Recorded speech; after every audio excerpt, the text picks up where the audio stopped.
On today's episode of the Sports Mules, Everton FC is run into a catch-22. That's right, everybody. We're at the point of the year where I'm talking about football. We'll take a look inside Major League Baseball spring training, and I don't just mean their see-through pants where you can apparently see everybody's junk. It's the first weekend of Formula One racing. A's fans have taken over the organization because, for God's sake, somebody has to. And holy hell, coming 2021, the Noodle Place finally opened up next door. Mazel tov. Congratulations. Wake up, Mules Nation. Time to dig in. Welcome to the Sports Mules. I am, as always, your usually tired, never admired, brain misfired host, Eric Kiner. Welcome to the program. However you're listening, whenever you're listening, thank you for making this show a part of your day. We really do appreciate it. When I say we, as always, I mean myself, Salem, who is next to me in a coma, Ozzy, who is in her room. You could probably hear her. She's screaming like a lunatic because I may have accidentally put a cat video on for her. So my bad, Ozzy. Hey, the Noodle Place next door has finally opened. So congratulations to them. Coming February 2021. So just a slight delay in opening. But they finally opened. I know I said last week that I would never eat in there. But I probably will because, one, I am a hypocrite. And two, my daughter wants to eat there. And I will be going in there, though, and demanding some sort of free food or reparations for having to deal with their nonsense. But, that's how we work. So, but again, right, the sun's shining out. It's a little colder than it's been, but the sun's shining out. Noodle Place is open. Lots of things going on. And I hope your week is going well. I hope it's not as some people I know who have been dealing with illnesses and the flu and food poisoning and lovely divorces. Because who doesn't love all this stuff? I mean, I'm sure there's probably better ways to lose weight than stress and food poisoning. And cocaine probably helps, or meth. Although I mean, cocaine probably works because you're just so hyped up, right? You're not really thinking about food. Same thing with meth. Meth, you're just worried about, well, one, losing teeth, and then two, probably just your next hit. I don't know. I don't use either one.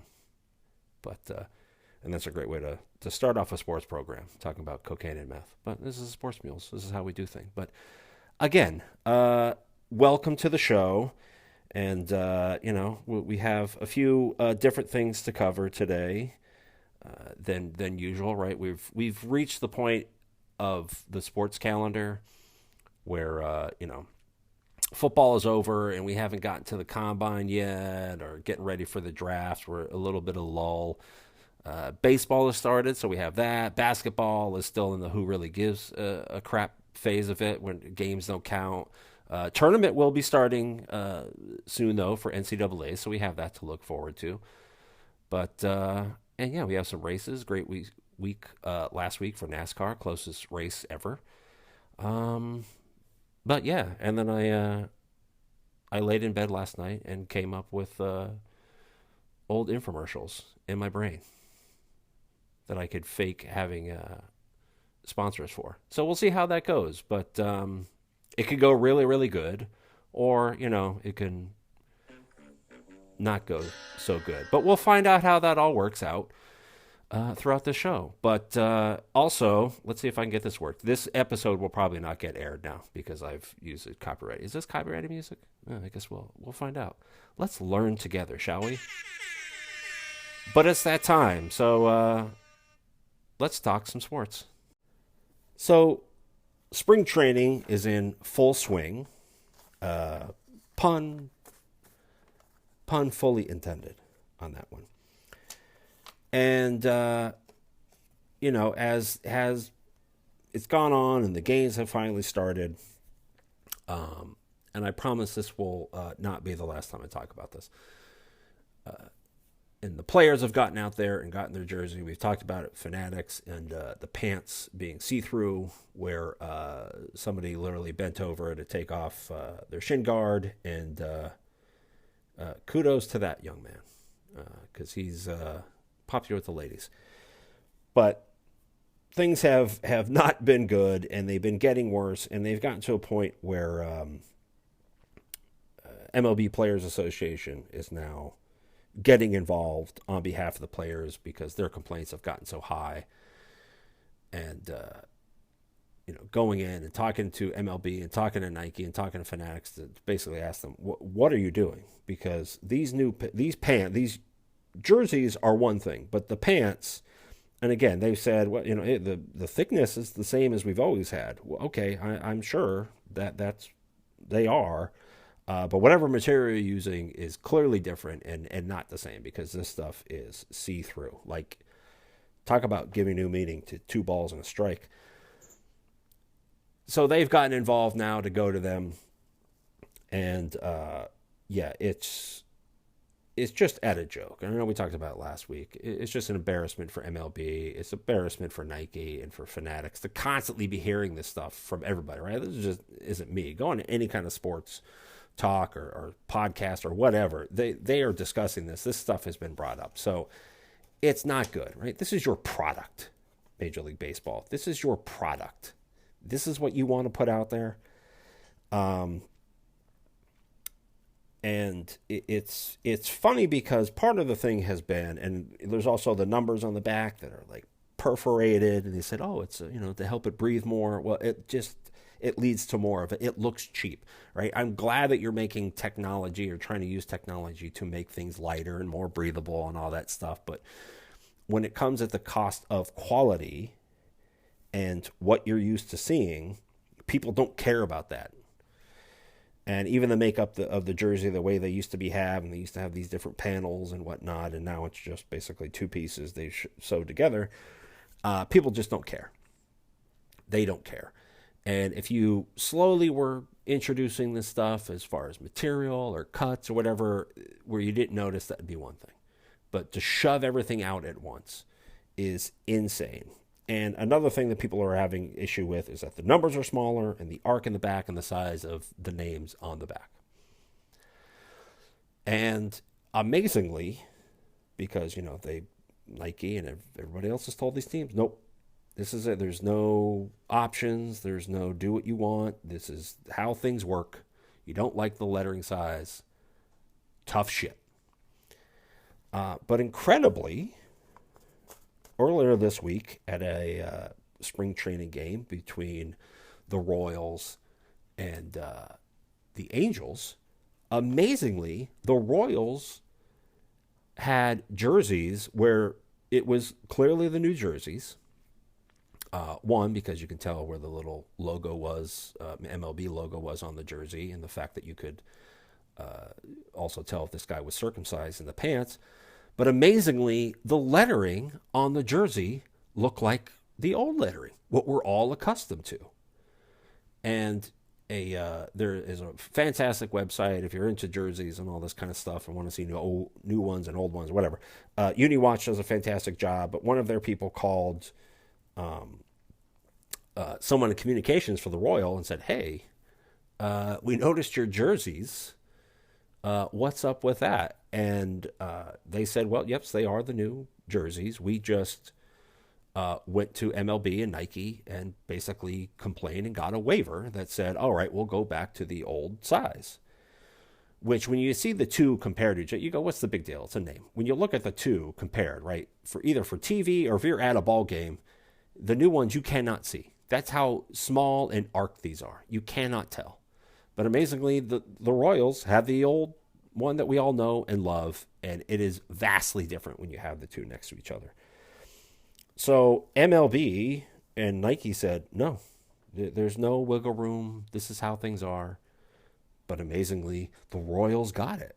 So I hope this is a trends in the correct direction that says, okay, you know what? Our bad. We tried something. It didn't work. Start of the season, we'll go back. You can get your normal size lettering. We'll go back to the normal numbers. Hopefully they'll get the pants fixed as well with the material, whatever they're using. And I understand the jersey part, right? That you have to work on it, right? There's the piping on the arms that people complain about. Again, the material and just the cut. those things you can work on. I understand all that. It's not all going to get all fixed tomorrow. But if they can at least start with the numbers and the letters on the jersey, it at least shows good faith. Like, we tried something, didn't work. It was, they could chalk it up to spring training. Spring training. Everybody's in the heat. We try to make it easier for them. But it's at least something in the right direction. So let's see how MLB works with that. We know that they are not the fastest at reacting. The NCAA is more reactionary than MLB and the NCAA. We all know how I feel about them. So that's a good thing. So let's hope that continues in the right direction. And then there's another one for everybody else who may not know, because a lot of it's not in our area. Maybe it is in your area. I hope I'm expanding out. But Amazon has bought a minority stake in the Bally Sports broadcasting network that they have. So Bally's basically does is responsible for a lot of the local broadcasting for MLB teams, right? There's NBC Sports does a lot. So like here in my area, for the Phillies, we get, NBC Sports does their part for a lot of the local broadcasting. Take the Yankees where they have the Yes Network, and the Red Sox where they got NESN and stuff like that. So local broadcasting is a lot of money, and Bally's has a big chunk. They played a lot of sports, but Bally's has filed for bankruptcy, right? They don't have the money. Last year they dumped San Diego. When everything started going on, they've started to dump a lot of other people. Amazingly, MLB Baseball had a contingency plan for this, which again sounds incredible, but they did, and they were taking over a lot of the stuff. So there are a lot of things on MLB Network, or MLB Network was running a lot of them to continue them. But broadcasting like that hurts, and it affects teams, right? Not only are teams getting all their money from, their regular ticket sales and merchandise sales and, the profit sharing that they get from their TV deals and whatnot works, but they also get a large chunk from their local TV deals that they get to kind of work with that on themselves. The Dodgers get about $200 million alone from local TV deals. $200 million a year. Like, that is more. If you took the bottom 4 or 5 MLB teams, that's probably more than they spend on their rosters. Like, their TV deal for 1 year can cover 4 teams. And so it's an amazing thing. And Seattle literally had to cut costs as far as free agents they were looking at, or people they traded, or the trade deadline. They didn't do much because they're like, well, we're not getting all of our Bally Sports money. They took a hit in that TV deal. So it affects them tremendously. So again, Amazon is trying to continuously grow in the sports realm of broadcasting, right? They got NFL, Thursday Night Football. There's some other things they're trying to do, and some other connections they're trying to make. So this is another step for them to get their foot into Major League Baseball. So we'll see how this works out and if it saves them. But again, this is, it leads to how people view sports and the almighty dollar, which at the end of the day rules everything. Cash rules everything around me. So Method Man was correct. And then I'll just leave here real quick. First impressions, a lot of guys have looked good. Scott Boras finally started signing some of his players because they all said, I need money. And he said, so do I, even though he doesn't. But so a lot of those guys are finally signing. And Juan Soto, speak right, Eric. Juan Soto for the Yankees is a total dude. I don't know if they're going to win this year. I know they're putting everything in there. And again, Yankees' problem is it is not hitting home runs. It is consistent pitching, bullpen, and small ball, because it's home run or bust. And I'm glad they got another big hitter. Great. But somebody needs to hit a single and a double, too. Those are all right. They're still allowed. But for now, he looks good. I'll leave it at that. We'll see. Is 28 coming? I don't know. You guys ever work with somebody and you go, how are you employed? Not by us, but just across the board. How are you employed? Speaking of poor employment, so because this is a worldly sports program, okay? Let's get this straight right now. Okay, this is a world. We don't just talk about American sports. We talk about world sports, obviously, because we talk about F1. Keep up, stay with the program. Go listen to some old episodes. Damn, I gotta tell you people everything. Anywho, so Everton FC in the Premier League, which is the highest level of, well, one, it's the highest level of English football, okay, or soccer. I'm going to say football because I'm trying to be worldly, right? And I'm a better person than everybody else. So it's the highest level, but in a lot of cases, the Premier League is also like the top level of world football, right? It's the biggest league. It has the most money, gets the most views. It is, no pun intended for being English, but it is the king, right? So one of their teams, which has been in the top tier of English football forever, and maybe I'll do another episode where we did one for F1. Maybe I'll do one for football, so everybody knows what I'm talking about here. But until that happens, tough shit. You're in for the ride. So there's the top tier of English football, and Everton has been there basically since the beginning of the Premier League. They've been up there in their top league for years on end. And in the last few years, they have been struggling a little bit, right? It's tough to keep up with the other big boys of, as most people will have heard, Manchester City, Man United, Liverpool, Arsenal, Tottenham, which is incapable of winning any sort of trophy. However, their new stadium is where the NFL games get played when they go over there a lot. So, and Everton is literally, if you're at the top level of Anfield, which is where Liverpool plays, and you look out at a certain angle, you can literally see Everton's stadium. They are right there. And it's tough to compete with what I guess you would call your big brother in Liverpool, but they have done it, and they've been successful over the years and have stayed up there. But of recent years, they have been near the bottom and fighting to not get relegated. So unlike in America where, we'll say the NFL, no matter how bad you are, you're just going to be in the NFL forever, right? There's nowhere else to go. And world football, right, you can get relegated down if you're in the bottom 3 or 4, depending what league you're in, or you can get promoted if you're in the top 3 or 4, again, depending on what league you're in. So if you're good and you win or you're at the top, you can move up. And if you're, terrible, you get demoted, right? I was going to make a joke about the Lions or the Browns, but I'm trying to be a better person, right? I'm trying to be a better person. But they have, they have been struggling as of late.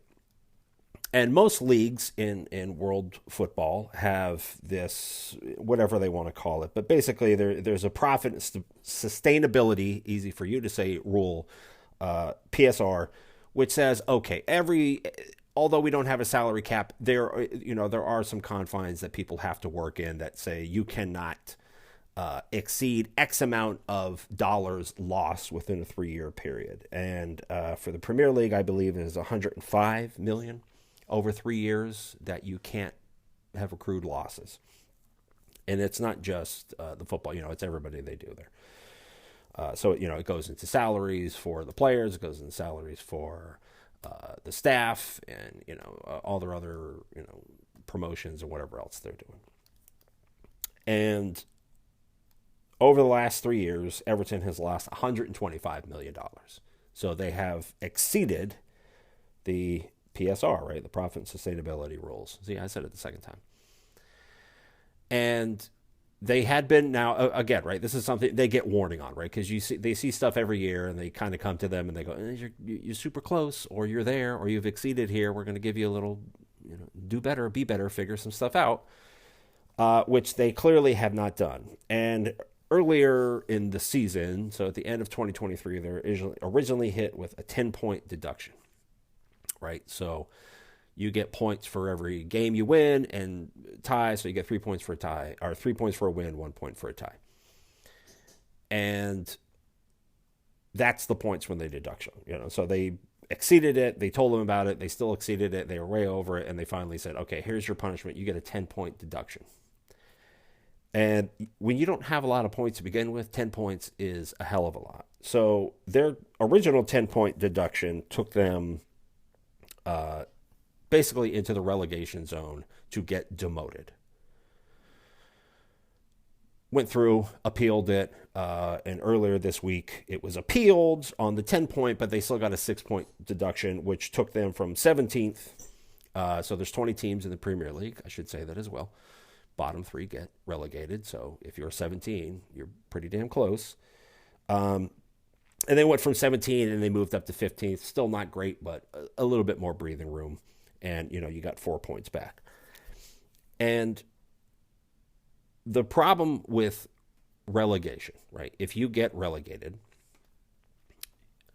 your sponsors that you have can either A, leave you, or B, they do not have, whatever their original contract with you, your contract is to be in the Premier League, right? The top level.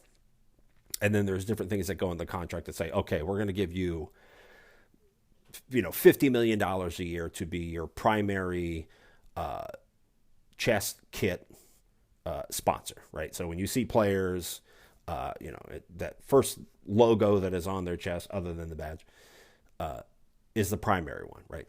They pay the most money. So they have a contract that says, all right, you're in the Premier League. We're going to give you $50 million a year to be your primary sponsor. However, if you duck down, then we're going to, then we only have to pay you $20 million a year or whatever it is, right? Whatever the contract works. Or we can just leave you. So you get into a catch-22 situation where if you're not good enough to be in the Premier League and you're in a deficit, you've lost $125 million in 3 years. Not to mention, this isn't even including COVID year, which everybody took a hit and they excused that year. But we all know that you lost money that year as well because the world did.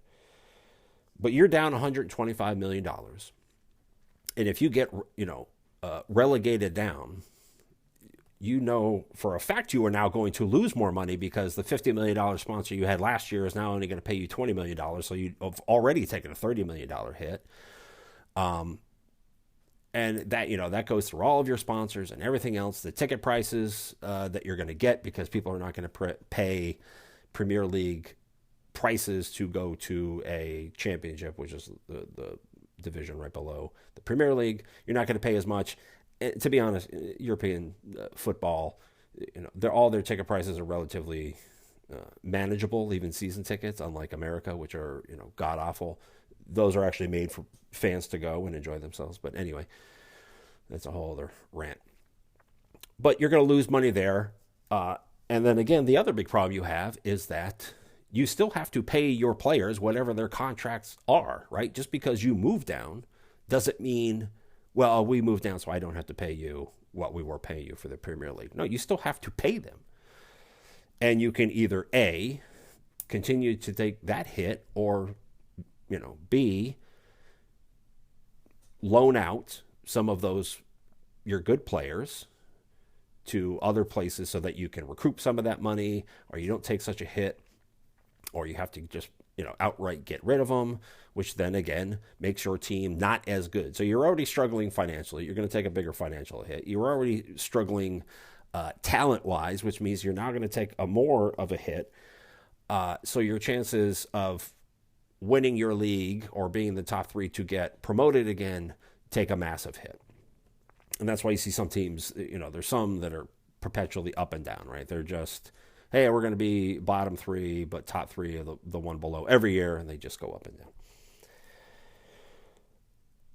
But some people, especially like this, they've been up here for so long, they move back, they don't know how to do it. And sometimes it takes them a year or two. Sometimes it takes longer than that if they ever get back up.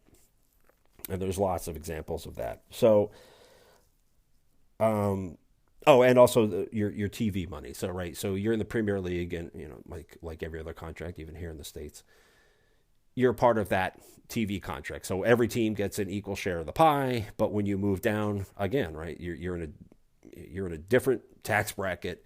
You're not getting the same TV deal money that you were before. So you're taking a hit on your TV deals. You're taking a hit on your sponsors. You're taking a hit on the players that you can sign. You're taking a hit on the talent you have because you either have to keep them and pay them, or you got to let them go, or you got to loan them out. So you really get into a point where it gets very difficult to get back or to maintain, and that's why you see some of these clubs who constantly up and down, or ones that are just always they stay in the Premier League, but they're always seem to be at the bottom because they're just trying to maintain, trying to figure out how do we move up to that next level where we're a little bit more comfortable. But you go, I don't know if these teams ever think that they're going to win the Premier League or whatever high league they're in. They're just trying to survive. So, and it's not just Everton, right? There's been a lot of other clubs. There's one in Germany now that has taken a massive hit, and they have moved down a division in the Bundesliga, and they are very close to the bottom of that second league. And if they get relegated out of that, the way the German league works is that they could technically go, well, the amount of money that you owe, we will just get rid of you. So thankfully, the Premier League doesn't have anything that drastic. But again, right, there's a lot of clubs that have to kind of disband and reform because they run into these financial issues, because this is what runs world football, right? The top teams get to stay at the top because they're just known more. They sell more jersey, or they sell more kits, right? I want to be high class here, right? Kits, not jerseys. They sell more kits. They get better sponsor deals.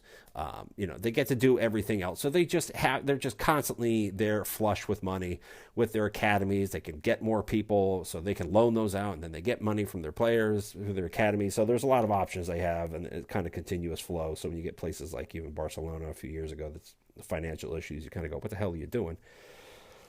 But Everton is, for now, they can breathe a little bit easier, but be on the lookout for that. So we don't always talk about normal sports stuff on here, right? Try to make it a little bit different, right? If you just want somebody who's going to go over baseball, there's a million podcasts for that. Same thing about every sport, right? If you just want to hear something about a particular sport, there's a million podcasts for that, right? I understand. Not a great way to start off a segment and be like, if you don't like it, go listen to something else. But go listen to something else then. I try to cover some of the things that are a little bit more in the background, right? And more just make people aware of things. Because at the end of the day, right, this is just sports, right? This is supposed to be the distraction from the craziness we have in our life. So when you have things like, say, the Oakland A's, who have an owner that doesn't seem to care about putting a good product out there, who doesn't care about the city, who doesn't care about his fans, doesn't care about his players, doesn't care about the stadium, doesn't care about anything other than using it as a piggy bank, right? And sports teams are important to their cities, areas, for a variety of reasons, right? It's good entertainment. It's something to do.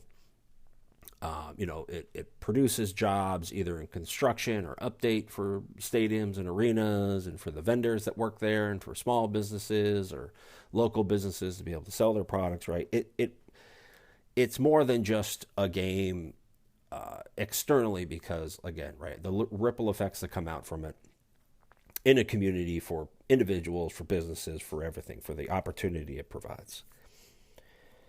And you take something like Oakland here, where the area itself is not the greatest, right? Let's be honest here. Oakland, California is not the greatest place in the world. I'm not throwing shade on it. A lot of places are struggling, but it's not great, right? We can be honest with it for a variety of reasons. And then you have some shining moments and people that communities can come together. And then those things are slowly taken away, right? Raiders, gone.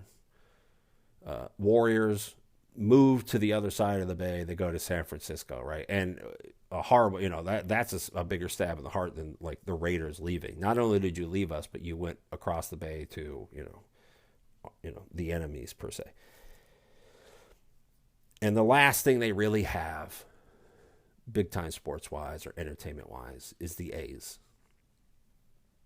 And you have a city who is not flush with cash, but trying to figure things out. You have a state that runs itself ass backwards and gives itself a ton of regulations to make things difficult. But again, you still have a city and a fan base trying to figure things out to keep them there.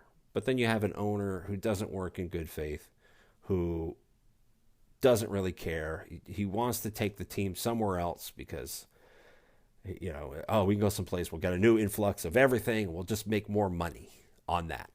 Again, doesn't care about the product on the field. Just, hey, the things we can do and the money we can get if we move somewhere else. And then continue to run the program in organization like trash. And you try to take something, that last community thing, away from an area that's already struggling with a lot of reasons. It's just, we talk about life's not fair, and in sports is definitely not fair, but it's really terrible when it's done in poor faith, right? If your team just isn't good, but they're trying to figure things out, it's frustrating, but they're trying. Right. But when it's done on purpose, it's even worse. So the A's, the Oakland A's, used to do, like most organizations do, have a little fan fest, a little fan thing going on. Thank all the fans, have people come out, some food, some players, give a speech. We're going to give it our all this year, blah, blah, blah, blah, blah. But the A's themselves have not run one since, I think, 2019, 2020, 2019, somewhere around there. And obviously all the things I've gone over the last couple of years with this organization and the players and just how it's all been going on. And if you want to look more into it, feel free to research it on your own. But the fans of Oakland and the A's fans have... This year, I believe they did it last year as well in a little bit smaller form. But this year they did their own Fans Fest, right? Or Fans Fun, I believe they call it. The A's themselves have been averaging, God, I don't know, 4,500, 5,000 fans a game to the Oakland Coliseum. And they did a couple reverse boycotts, right? And so instead of not going to the game, they filled the stadium to show, hey, listen, we're not the problem, right? We love this team. We love this city. We're here to support it when you give us a good product and care, and you make changes to the stadium and you upkeep or try to get a new stadium, which they have been trying to do, at least the city has. But we love it. We're here to show their support in the right way. And so they average about 4,000 to 5,000 fans a game.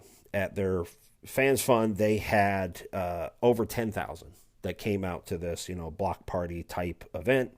They had some 60 plus vendors that were there. They got to a point where they had so many vendors that wanted to be a part of it. They didn't have enough room on, their signage to post everybody that was a part of it. And that should tell you something right there.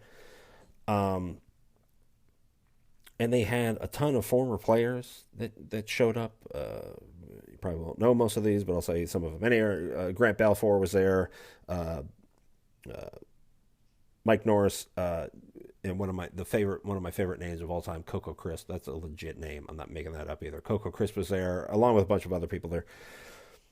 And it was just an incredible sight to see of the fans coming out to again go, we are not the problem here. And whether it's to the A's or to Major League Baseball, for whatever's going on, to maybe get an expansion team or whatever it's going to work on in the future, right? But again, to show everybody, it's not us. We're not the problem. And, to have all these other players show up and have all these vendors and get all these people to come here and support the A's, again, it shows what these teams mean to communities, right? Other than just something to go see, which is also great and super important, but how key these teams are to cities, right? Whether we're talking college or the pros, right? You go to any massive college campus, and if you removed Alabama from Tuscaloosa, what do you got? Not much. It's based around the university. Some of these, these cities, obviously they're not based around professional sports, but they're a key part of it. And there were a few things that happened.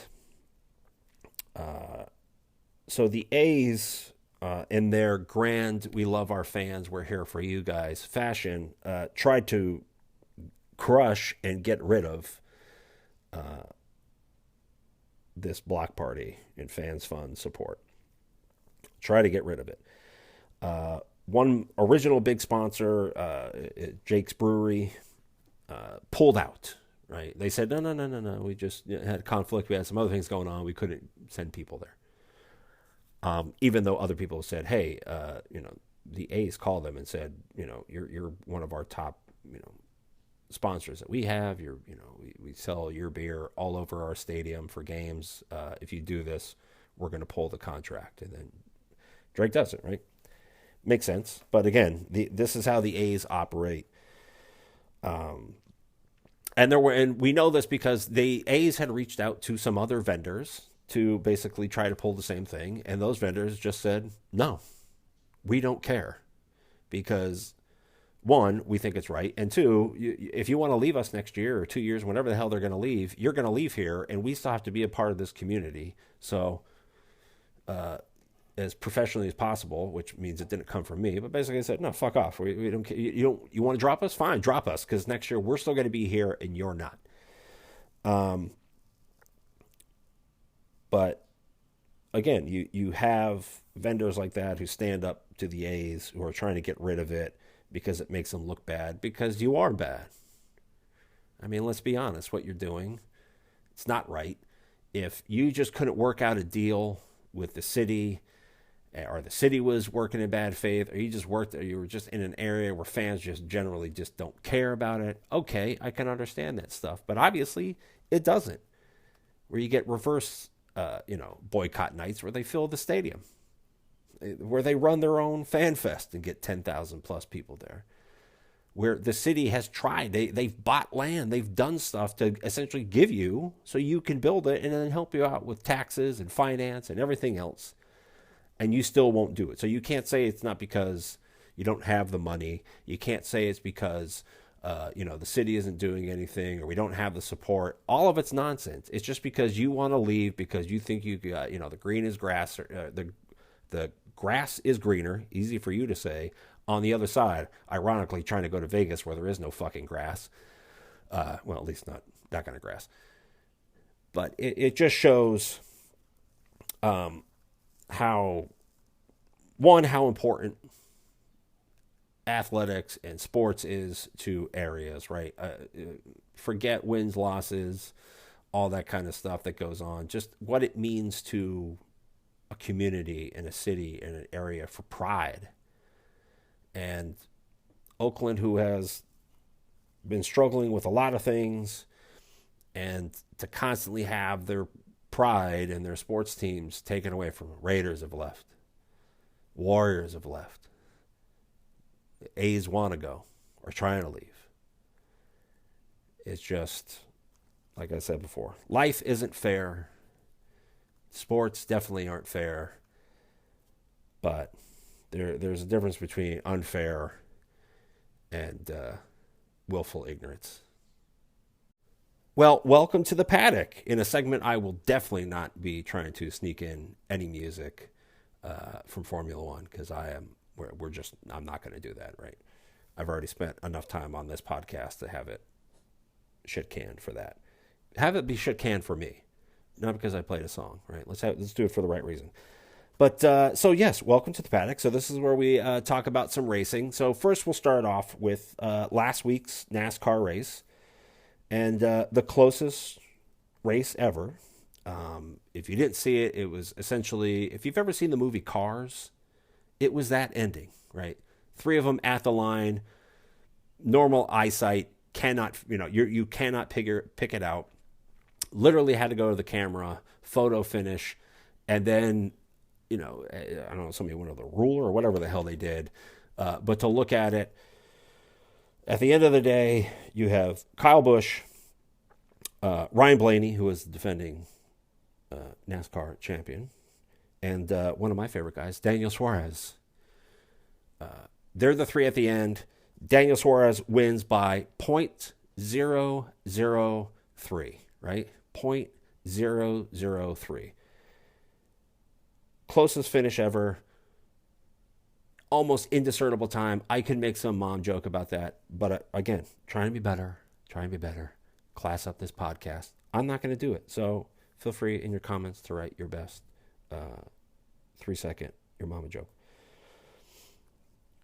So super close race. Actually a very good race. And it was at Atlanta, which they reconfigured and repaved and did everything a few years ago, which it has now moved it into this super speedway category. Same super speedway as the week before at Daytona, which is a 2.5 mile track. Atlanta is 1.5, right? A little bit over. Still a restrictor plate race, which we talked about last week about how I don't like restrictor plate races, but this one is still one. But because of it being a mile shorter, you get a little bit more wiggle room because the car never gets up to or has to run at that speed as it does at Daytona, right?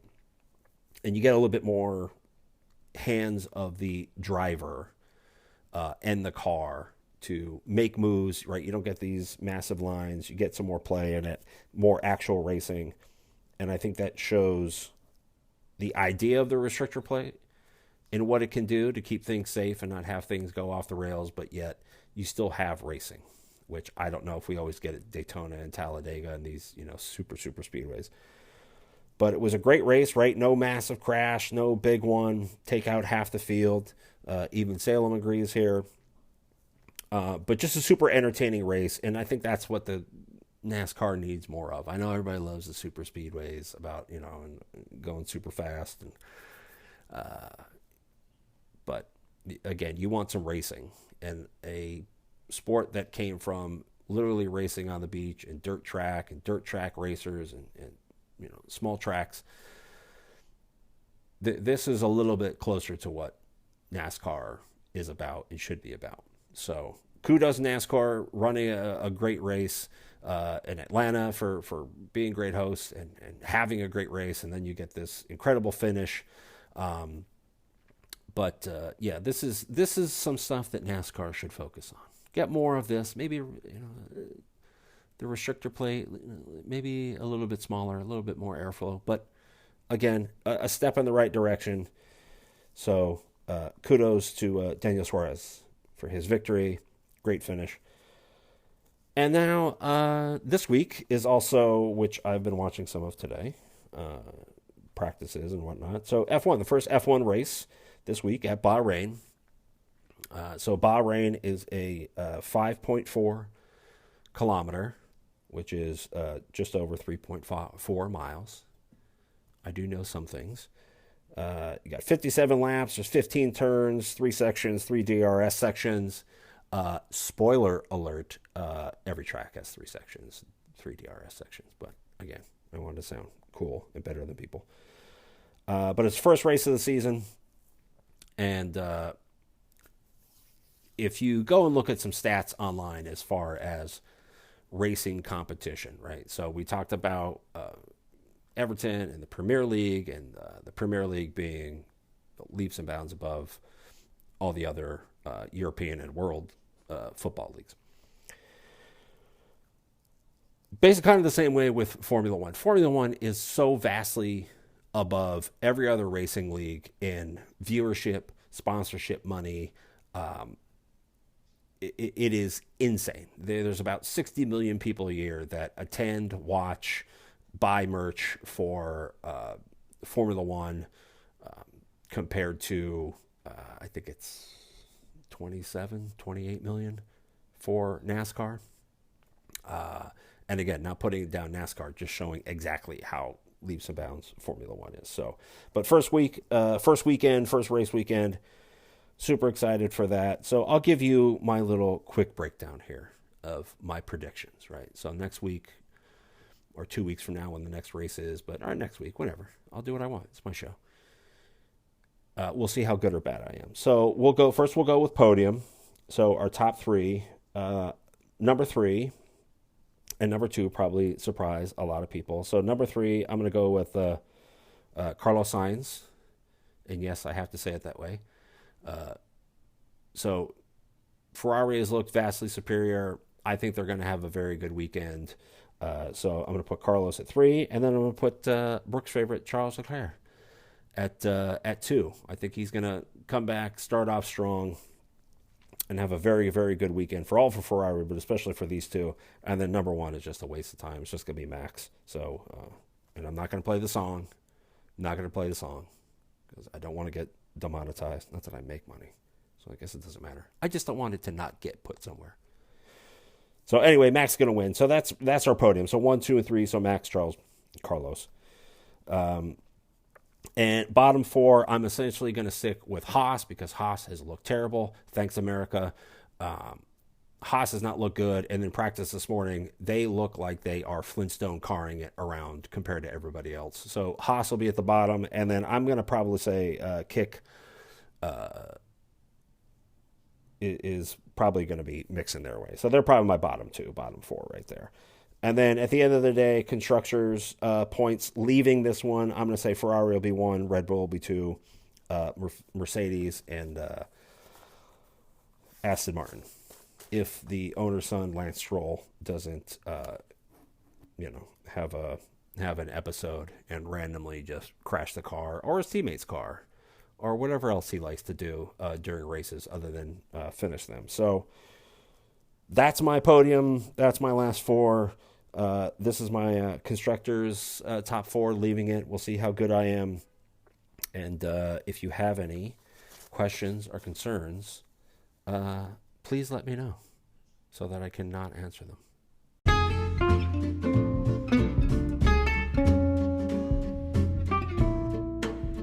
Well, that's it for this week's show, everybody. I hope you guys enjoyed it almost as much as I enjoyed making it, which means probably not a lot. But hey, have a good weekend. Be safe. Go out, enjoy, get some fresh air, do something with your family, do something with your friends. Enjoy life. Don't sit at home. Laundry, it ain't going anywhere. Worst case, throw it out, buy something new. Right? It's just clothes. Who cares? And plus, you go help the economy. Right? Salem, any last words of wisdom? Anything you want to say? No? Silent majority over here, everybody. Although he is cleaning himself. And I think there's something we can learn from that, right? Cleanliness is close to godliness or something like that. I don't know. I'm clearly not that clean. But go out. Enjoy yourself.